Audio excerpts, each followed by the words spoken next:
हरे कृष्णा, राधे राधे दोस्तों। पितृपक्ष के दौरान हमें कुछ ऐसे कार्य हैं जिन्हें हमें करने से बचना चाहिए। गरुड़ पुराण कहता है कि श्राद्ध पक्ष यानी कि पितृपक्ष के दौरान हमें इन 15 दिनों में कुछ ऐसे कार्य हैं जिन्हें करने से बचना चाहिए। तो आज की इस वीडियो में मैं आप सभी को बताऊंगी कि साल 2025 में पितृपक्ष कब प्रारंभ हो रहा है और किस दिन इसका समापन होगा, और इन 15 दिनों के दौरान हमें कौन कौन से कार्यों को बिल्कुल भी नहीं करना चाहिए। और घर की महिलाओं को तो कुछ ऐसे कार्य हैं जिन्हें करने से बिल्कुल ही मनाही है। साथ ही आज की इस वीडियो में मैं आप सभी को बताऊंगी कि इस दौरान हमें क्या कुछ विशेष करना चाहिए, क्योंकि अगर आपके ऊपर एक बार पितरों का आशीर्वाद बन गया तो फिर ब्रह्मा भी आपको आगे बढ़ने से नहीं रोक सकते, और वहीं अगर पितर आपके रुष्ट हो गए तो ऐसे को भगवान भी बचा नहीं सकते। तो आज की वीडियो में संपूर्ण जानकारी हम आपको बताने वाले हैं, लेकिन उससे पहले आप सभी से मेरा निवेदन है कि वीडियो को पूरा देखें, और अगर अभी तक आपने हमारे चैनल अधिक ज्ञान सागर को सब्सक्राइब नहीं किया तो जल्दी से सब्सक्राइब कर लें। तो देखिए 7 सितंबर यानी भाद्रपद माह पहले आपको श्राद्ध पक्ष का प्रारंभ हो रहा है और 21 सितंबर 2025 को श्राद्ध पक्ष का समापन होगा, यानी कि भादो मास की पूर्णिमा से प्रारंभ होकर अश्विन मास की अमावस्या तिथि तक श्राद्ध पक्ष पूरे 15 दिन तक मनाया जाता है। खास बात इस साल यह है कि भादो मास की पूर्णिमा के दिन चंद्र ग्रहण लग रहा है, और वहीं अश्विन मास की अमावस्या यानी कि 21 सितंबर जिस दिन पितृ अमावस्या है उस दिन भी सूर्य ग्रहण भारत में संपूर्ण रूप से इन दोनों ग्रहों को देखा जा सकेगा, तो जिसकी वजह से आप सभी के जीवन में इसका गहन प्रभाव देखने को मिलेगा। तो अब मैं जो जानकारी आप सभी को देने जा रही हूँ, हर एक कार्य को साइड में रखकर पहले इस वीडियो को 10 मिनट का समय निकालकर बड़े ही ध्यान से देख लीजिए। देखिए, जैसा कि हम सभी जानते हैं कि 7 सितंबर को चंद्र ग्रहण लग रहा है, तो इस चंद्र ग्रहण के दौरान पितरों का श्राद्ध कर्म हम कैसे करें, तर्पण कैसे करेंगे और उनके लिए भोजन कैसे निकालेंगे और कैसे हम इस कार्य को सिद्ध करेंगे। तो देखिए, सबसे पहली और सबसे महत्वपूर्ण चीज गरुड़ पुराण के अनुसार यह है कि पितरों का श्राद्ध करना अत्यंत आवश्यक होता है। गरुड़ पुराण कहता है कि यदि पिता के कुल में श्राद्ध करने वाला कोई ना हो तब ऐसी अवस्था में माता के कुल का व्यक्ति भी श्राद्ध कर सकता है। यहाँ तक कि यदि उस व्यक्ति के परिवार में कोई भी ना हो, कोई अपना स्वजन ना हो, कोई श्राद्ध कर्म करने वाला ना हो, तो ऐसे व्यक्ति का श्राद्ध कर्म राजा करता है। राजा उस व्यक्ति के धन से ही उस व्यक्ति का श्राद्ध संपूर्ण करवाता है, तभी उस व्यक्ति को मुक्ति मिलती है। कारण यह है कि उस व्यक्ति के धन से ही उसका श्राद्ध किया जाता है। चलिए, सबसे पहले मैं श्राद्ध पक्ष के पहले दिन यानी कि भादो पूर्णिमा की बात कर लेती हूँ, क्योंकि कई प्रश्न आ रहे हैं कि यदि इसी दिन ग्रहण लग रहा है तो फिर हम पितरों का भोजन किस प्रकार से निकालेंगे। तो देखिए, सूतक काल जो है वह दिन में 12:57 पर लगेगा और ग्रहण रात्रि काल में लगेगा। तो ऐसे में आप सुबह के समय ही श्राद्ध के लिए पितरों के लिए भोजन जो है वह बना करके ढक दीजिएगा। यह कार्य आप सुबह में ही कर लीजिएगा, क्योंकि सूतक काल लग जाएगा और उसके बाद ग्रहण लगेगा, तो ऐसी स्थिति में भोजन निकालना, पानी रखना कुछ भी उचित नहीं माना जाता है। अगला प्रश्न है कि पितृपक्ष में हमें पूजा पाठ करनी चाहिए या नहीं, श्रृंगार हम करें या नहीं। तो देखिए दोस्तों, श्रृंगार सामान्य रूप से जो आप करते हैं वह आप कर सकते हैं, लेकिन नई चीजों का श्रृंगार आप ना खरीदें। कोई भी नई वस्तु पहने ओढ़े नहीं। जो पुरानी चीजें हैं आप चाहे तो नया खरीद कर ला सकते हैं, लेकिन उन्हें इन दौरान यानी कि पितृपक्ष के 15 दिन के दौरान आपको पहनना नहीं चाहिए। इस दौरान हो सके तो लाल रंग का ही सिंदूर लगाएं। ऑरेंज रंग का जो सिंदूर होता है वह भी हमें नहीं लगाना चाहिए।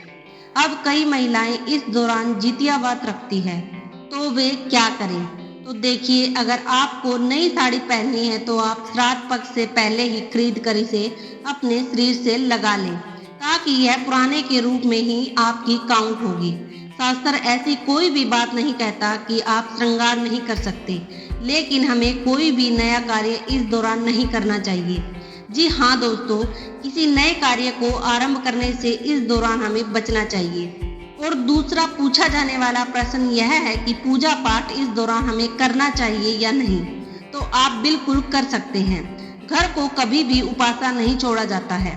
हर दिन जो नियमित रूप से पूजा होती है वह इस दौरान श्राद्ध पक्ष में भी आप अवश्य रूप से कीजिए। और शास्त्रों के अनुसार हमें पूजा पाठ श्राद्ध पक्ष के दौरान करना भी चाहिए, क्योंकि जो भी पूजा पाठ हम करते हैं वह पूजा का फल आपके पितरों को जाता है। तो ऐसे में प्रसन्नता पूर्वक आप सभी को पूजा पाठ का जो विधि विधान है उसे संपूर्ण जरूर करना चाहिए। कभी भी देवताओं के पूजन में किसी भी प्रकार का दोष नहीं लगता है, यह बात आप समझ जाइएगा। अगला प्रश्न जो कि कई बार देखने में आता है और सुनने में आता है कि क्या घर पर हम पानी या पिंडदान कर सकते हैं या नहीं। तो देखिए दोस्तों, नियम यह कहता है कि आप कहीं भी नदी या नदी के किनारे पर जाकर पिंडदान करवाएं, तो यह सबसे ज्यादा उचित माना जाता है। जो कार्य है वह आप वहीं पर संपन्न करें, लेकिन ऐसा नहीं हो पाता है तो ऐसी स्थिति में आप अपने घर पर भी पितरों को पानी दे सकते हैं। पानी देना यानी कि तर्पण करना इसे कहा जाता है। इसमें काला तिल लगता है, कुशा लगती है, चावल लगता है और यह हाथों में लेकर आप अपने पितरों को अंजुली से बना करके जो जल भर करके आपको पितरों को तर्पण कर देना है। तो यह कार्य आप अपने घर पर भी कर सकते हैं, लेकिन अगर आपके घर के आसपास में नदी वगैरह है तो वहां जा करके आप यह सबसे ज्यादा उचित माना जाता है। अगला प्रश्न आता है कि क्या पितृपक्ष के दौरान हम किसी व्रत का उद्यापन कर सकते हैं या नहीं। तो देखिए दोस्तों, पितृपक्ष में किसी भी व्रत का उद्यापन नहीं किया जाता है। आप इस व्रत को 1 या 2 दिन और बढ़ा सकते हैं और जब पितृपक्ष का समापन हो जाएगा उसके बाद आप उद्यापन कर सकते हैं। चाहे वैभव लक्ष्मी का व्रत हो या गुरुवार का हो या सोमवार का हो, जो भी व्रत आप रखते हैं उसे थोड़ा और बढ़ाकर आगे लेकर जाएं। यह विशेष बात का आप ध्यान रखिएगा, इस दौरान किसी भी व्रत का उद्यापन नहीं किया जाता है। पितृपक्ष में बहुत सारे छोटे बच्चे होते हैं जिनका जन्मदिन है जो आता है वह श्राद्ध पक्ष यानी कि पितृपक्ष के दौरान आता है। और ऐसे में घर परिवार के लोग कहते हैं कि हमें श्राद्ध पक्ष में किसी भी प्रकार का जन्मदिन नहीं मनाना चाहिए। तो ऐसी बात नहीं है। अगर बच्चा बहुत छोटा है और वह नहीं मान रहा तो देखिए, साल भर में 1 दिन हमारा जन्मदिन आता है। हर किसी को अपने जन्मदिन का इंतजार रहता है। तो ऐसे में आप क्या करें कि बच्चे के जो कपड़े हैं या अपने कपड़ों को पहले से ही खरीद कर रख लें। श्राद्ध पक्ष से पहले ही खरीद लें और उसे भी आप एक बार पहन कर रख लें, मतलब कि चाहे पहनते ही निकाल दें और फिर आप उन कपड़ों को पहनकर जन्मदिन वगैरह जो है वह मना सकते हैं। दूसरा, एक चीज का ध्यान रखिए, हो सके तो पितृपक्ष के हर एक दिन अपने घर में जो थोड़ा सा खाना आपको निकाल करके पानी निकाल करके रख देना है। रात को कभी भी रसोई घर को सूना नहीं छोड़ना चाहिए, यानी कि थोड़ा सा खाना अवश्य ही रखना चाहिए। और एक चीज और ध्यान रखें कि कभी भी खाना नियमित रूप से जितना खाना बनाते हैं उससे बहुत ज्यादा ना बनाएं। मतलब कि हमें कभी भी जो बासी खाना है वह इस दौरान नहीं खाना चाहिए, क्योंकि जितना भी बचा हुआ खाना होता है वो एक तरीके से पितरों के लिए हो जाता है और उस भोजन को हमें नहीं करना चाहिए। फ्रिज में भी बहुत ज्यादा भोजन बनाकर नहीं रखना चाहिए। थोड़ा सा इन दौरान कम पड़ सकता है, लेकिन आप जरूरत से ज्यादा भोजन बनाकर इस समय आपको रात में नहीं रखना चाहिए। और हो सके तो इस दौरान फ्रिज में आटा वगैरह भी ना रखें। अगर आटा बचता है तो उसमें आप अंगुली जरूर लगा दीजिए। पिंड के रूप में आटे को ना रखें और इस दौरान हर सुबह अपने मुख्य दरवाजे पर थोड़ा सा जल का छिड़काव जरूर कर दीजिए। आपका यह जो जल छिड़काव है वह पितरों के लिए भोजन पाने का कार्य करता है। तो इन चीजों का भी आप सभी को ध्यान रखना चाहिए। पितृपक्ष के दौरान हमें कभी भी अपने बाल नहीं कटवाने चाहिए, खासकर महिलाओं को तो बिल्कुल भी नहीं। अपने बालों को पितृपक्ष के दौरान नहीं कटवाना चाहिए। हो सके तो इस बीच में हमें अपने थ्रेडिंग भी नहीं बनवानी चाहिए, लेकिन कम से कम आप बाल तो बिल्कुल भी ना कटवाएं। अगर पूछ भी हो सके तो इस दौरान अपने बालों को ना कटवाएं। इस दौरान हमें अपने नाखून भी नहीं काटने चाहिए। देखिए दोस्तों, मैंने प्रत्यक्ष रूप से देखा है कि जब किसी के जीवन में पितृ दोष लगता है तो पूरा परिवार जो है वह बिखर जाता है। हर जगह से विपत्तियां ही आती है और वो इंसान परिवार को कितना भी समेटने की कोशिश कर ले, लेकिन अगर पितृदोष एक बार लग गया, यानी कि एक बार अगर आपके पितर आपसे रुष्ट हो गए, तो आपके जीवन की नैया फिर कोई पार नहीं लगा पाएगा। एक चीज का और ध्यान रखिएगा कि इस दौरान, पितृपक्ष के दौरान, जब भी आप कुछ भी कार्य करें जो कि पितरों से निमित्त हो, और ऐसे कार्य को दक्षिण की तरफ मुख करके हाथ जोड़कर ही आपको करना चाहिए। उनको नमस्कार अवश्य करें। हर दिन यह कार्य आपको अवश्य करना चाहिए। हो सके तो पितरों का यंत्री मंत्र का जाप कर सकते हैं हर दिन, और साथ ही में यह कार्य आपके घर का कोई भी सदस्य भी कर सकता है। महिलाएं विशेषकर अगर आप कर सकती हैं तो भी ठीक है, पुरुष करते हैं तो भी ठीक है। अब एक और प्रश्न आता है कि जब हम रोज खाना निकालेंगे पितरों के निमित्त, तो उस भोजन का और उस जल का हमें क्या करना चाहिए? तो देखिए, आप कहीं भी बाहर पक्षियों को खिला दीजिए, या फिर आप गौ माता को भी यह भोजन करा सकते हैं। और जो जल आपने एक लोटा जल भर कर रखा है, आप उसे किसी भी पौधे में डाल दीजिए। हो सके तो इस दौरान हमें सूर्य को जल नहीं देना चाहिए, क्योंकि जो जल आप सूर्य को दे रहे हैं वह भी पितरों के निमित्त ही इस समय आता है, तो इस कार्य से भी बचना चाहिए। लेकिन अगर आपके यहाँ परिवार में कुछ अलग से कुछ विशेष चीजें होती है तो उनको ध्यान में रखिएगा।